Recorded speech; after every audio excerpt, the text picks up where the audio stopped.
What's the weirdest social norm that nobody seems to question? Working 9 to 5, 5 days a week. Why does everyone have to be at work at the same time? If you work 9 to 5 you are never able to go to the bank, post office, anything like that because they are also opened 9 to 5. But there are people out there who think that you don't have a real job unless you work 9 to 5 and it's never questioned why they think that way. Edit. Wow. Before this I think my top comment had around maybe 70 upvotes. Yay. This usually gets mentioned a lot, but I haven't seen it in this thread. It's perfectly acceptable for a woman to wear a bikini and you will even see this on children's programs on television. However, bra and panties which appear to be the exact same thing and show the same amount of skin are a no-no. The only real difference is that we decided in our minds that one is for swimming and the other functions as undergarments. My ex, the mother of my kids, will sometimes change in front of my kids. Not nude, she leaves her bra and panties on. However, anyone who has seen this throws a fit. Usually it's just a changing of a shirt, but they still go apeshit. Every time I ask what the difference is between this and her wearing a bikini, never do I get a reasonable counter-argument. I think I'm more confused by how many people apparently watch your ex getting changed. If we answer anything other than good to how are you, then we are caught off guard. How are you? Fine, terrible. Good to hear. Wait, what?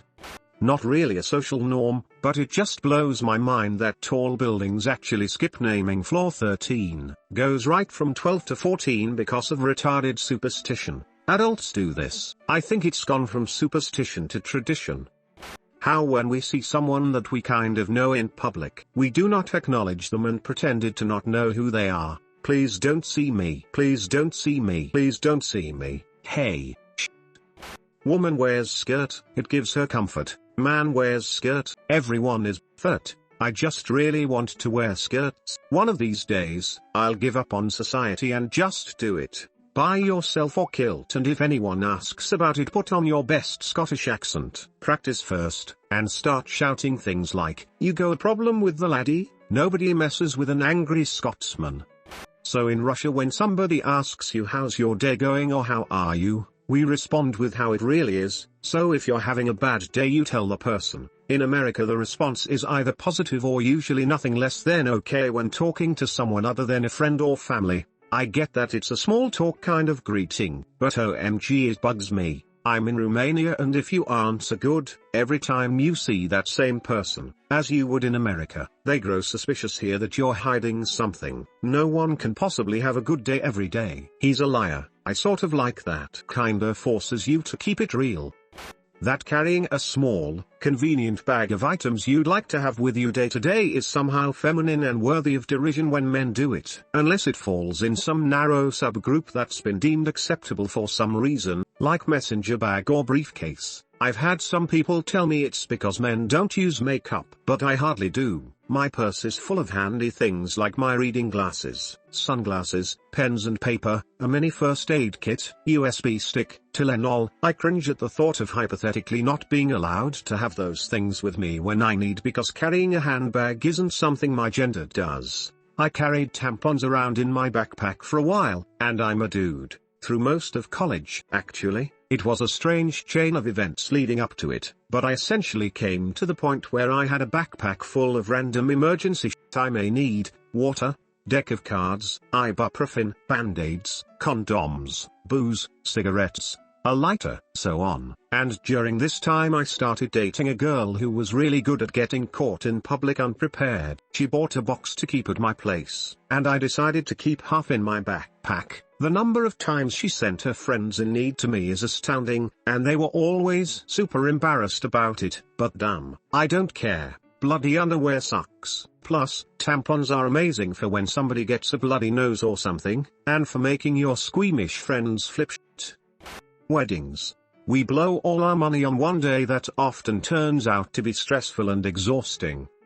In India, outside of metros, romantic love is seen as a terrible thing. For example, even if you fall in love with someone from the same class, caste and God knows what else as you, just the fact that it's not a match fixed up by the elders means that people in your family, society might look down on you. And the strangest thing is, almost every Indian movie, irrespective of region or language, but this is especially the case for Bollywood, is centered around romantic love. And the strange thing is, this is so accepted. Even a young person exposed to Western culture may not think of this as strange until they really think about it.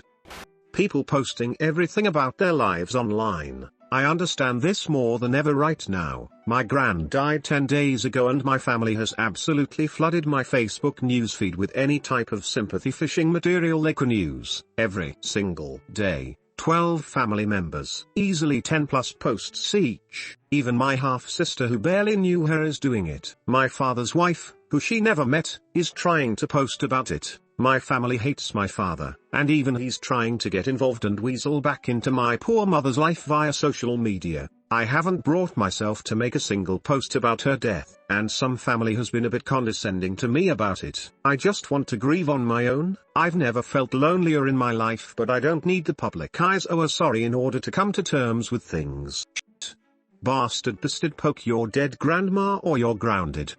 After saying goodbye, it's awkward to walk in the same direction, so usually one makes up a reason to go somewhere else, for a short time. Sometimes a coworker and I will leave the office at the same time and walk to the train station. I hate this because I feel obligated to walk with them, and this person is slow, and I'm not really interested in having a conversation with them. So then we get to the train station, and now, am I supposed to sit with them? I'm not sure. The whole situation is completely awkward. Now I make sure that doesn't happen.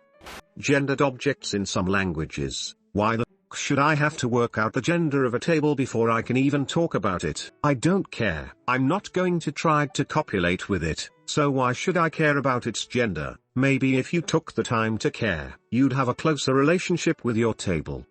I don't know why, but people who intentionally act stupider than they are, it's not attractive, it's just annoying. That and baby talk. I hate it when girls do that.